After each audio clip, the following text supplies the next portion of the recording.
What is going on, button pushers? If you guys are new here, welcome to the channel. If you guys are coming back, welcome back. It's so good to see you again. Today we're talking about a brand new product, the DJI Mic. I got this in about a week ago, finally, and I'm pretty excited to test it out and let you guys know what my initial thoughts are.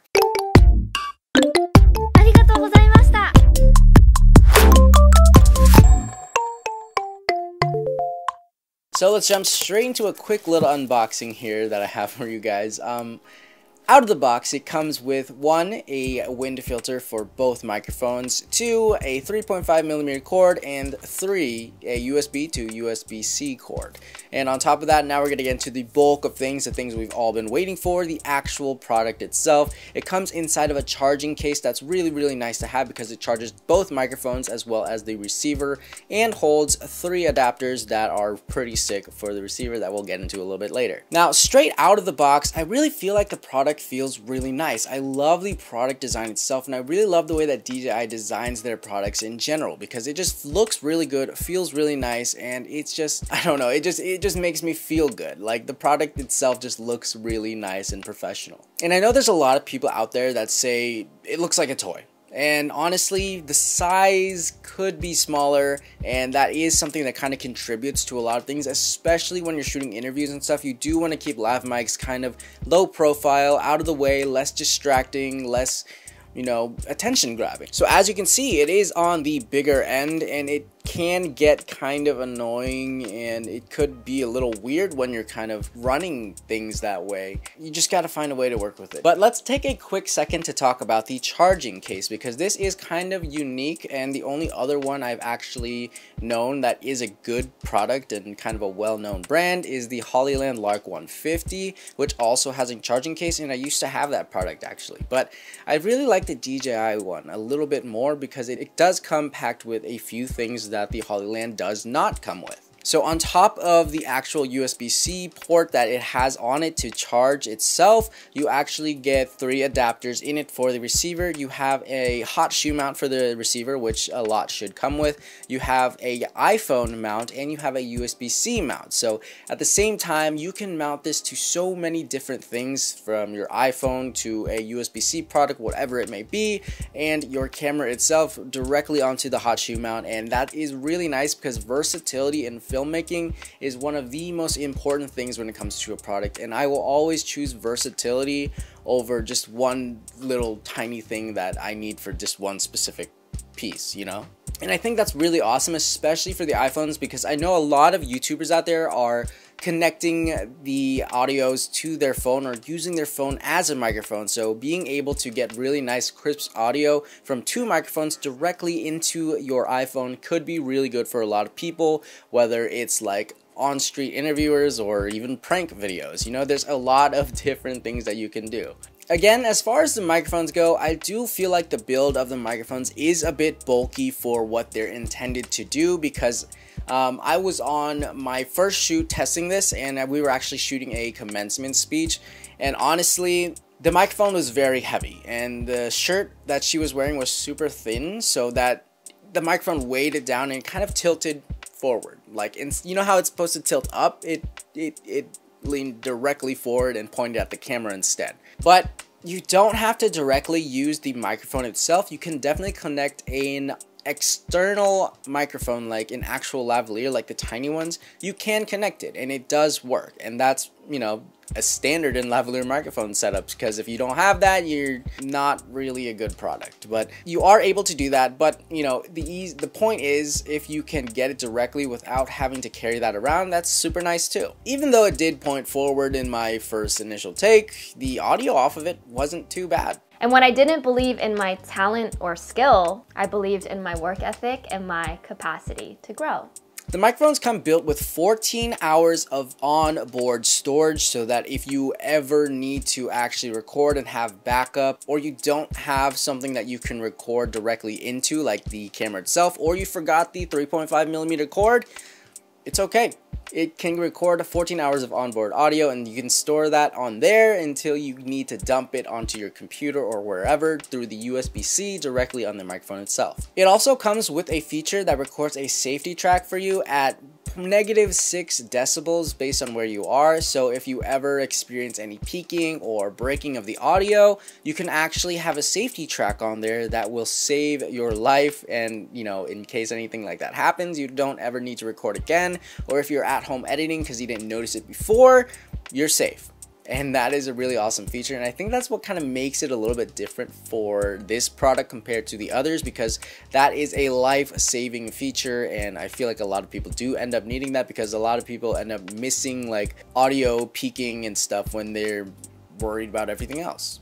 However, I do think you need to hit the record button on the microphone itself to be able to get this safety track, as well as actually record audio onto the onboard storage. It doesn't do it automatically. There is a record button on the microphone itself, and that is something you need to keep in mind, because if you forget to do that, then you don't have the safety track and you don't have the actual onboard storage recorded audio. Also, upon further research to make this video, I did realize that you can use a magnet mount. So the way I did it initially for the actual first test was I actually clipped it onto the shirt, because I didn't realize you could use a magnet, and the magnet's actually attached, and that's what I'm using right now, and it works like a charm. Would have been good to know sooner, but that's okay. Trial and error. Now, before we get into the actual sound quality itself, let's take a minute to talk about the actual receiver of the audio. This is what mounts onto your camera, to your iPhone, or whatever product you're using. Let's knock all the hardware out of the way first. The first thing I want to talk about is how the screen of the receiver faces us when we have it mounted onto the camera, onto whatever product. That way, when we are monitoring our audio, we don't have to look over top, we don't have to look in weird directions, because I do know that some products like the Rode Go, they do have the LCD screen on the top of the product, so it's kind of hard to see, especially if your camera is up at a high angle. So you know, that's just a flaw that needed to be fixed, and DJI really, you know, decided, hey, we're not gonna do that to users. That's stupid. You can control everything from the LED screen, such as audio levels. You can review everything from there and make sure you know what's going on between both microphones. Oh, also the range of it goes up to 250 meters, or 820 feet, or 0.15 miles, or a block and a half in New York City. Now let's jump into the sound quality itself. And I'm gonna run this whole entire segment on the audio of the Lav microphone, just so you guys can get an idea of exactly what it sounds like in different situations, like this YouTube controlled setup situation, or you know, that audio that I had from that first take, and I'll even run it from the iPhone. Hello, testing 1 2 3. This is an audio test for this microphone. I did figure out I needed to do a few little tests for it before I actually run the camera, but this is running straight from the microphone itself. So this is the audio quality if you guys were interested. To me, it sounds pretty decent, not the best. My YouTube setup is definitely better, but you know, if you're in a pickle and you need something to do and you need quick audio or a quick audio setup, this definitely works, and it's really simple, really portable, really lightweight, and honestly it works for things like quick interviews or YouTube prank videos or YouTube on the street type things. So if you guys are looking for a product like that, I honestly feel like this works out, and it's pretty decent. But again, the audio quality out of it is really nice.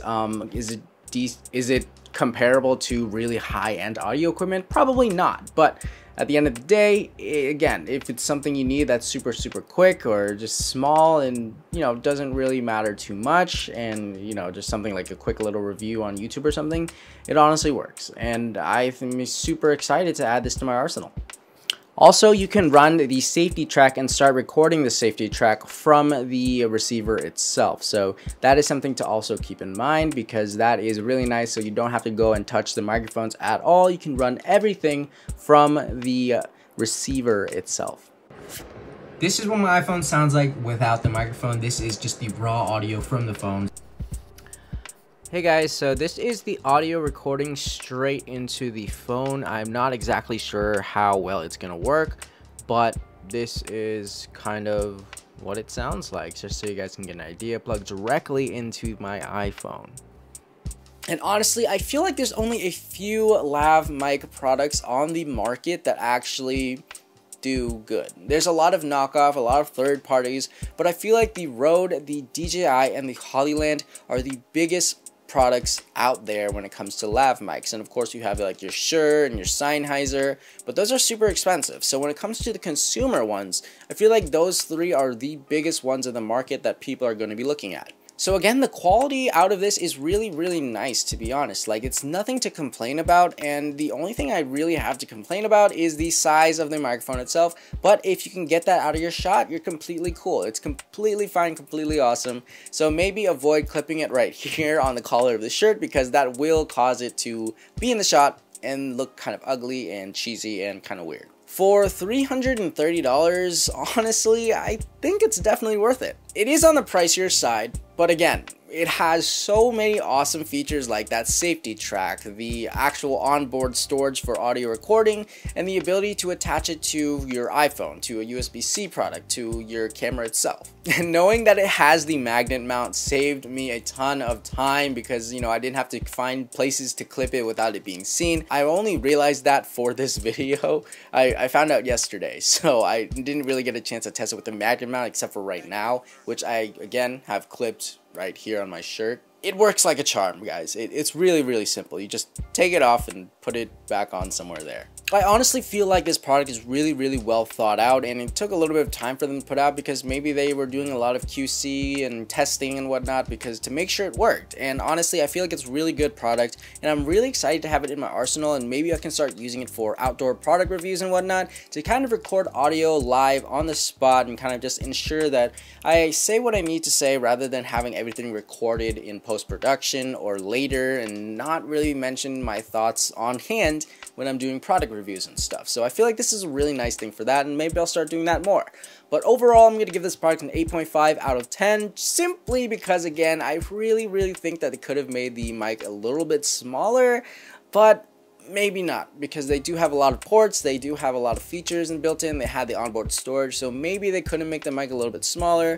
But honestly, if they could, I would probably give it like a 10. Like, it's a really insane product, but I do have to test it out a bit more. Don't take everything here for 100%, because again, I've only tested it out for just about a week, and it's definitely something that I'm really going to touch back on and use a lot more and kind of see if I actually 100% like it. Anyways, thanks for watching, guys. Give this video a thumbs up if you liked. Make sure you guys hit that subscribe button for more. The channel appreciates it, and I appreciate it too. Let me know in the comments what you guys think about the DJI Mic, and I'll see you guys in the next video. Bye. Okay. Cool.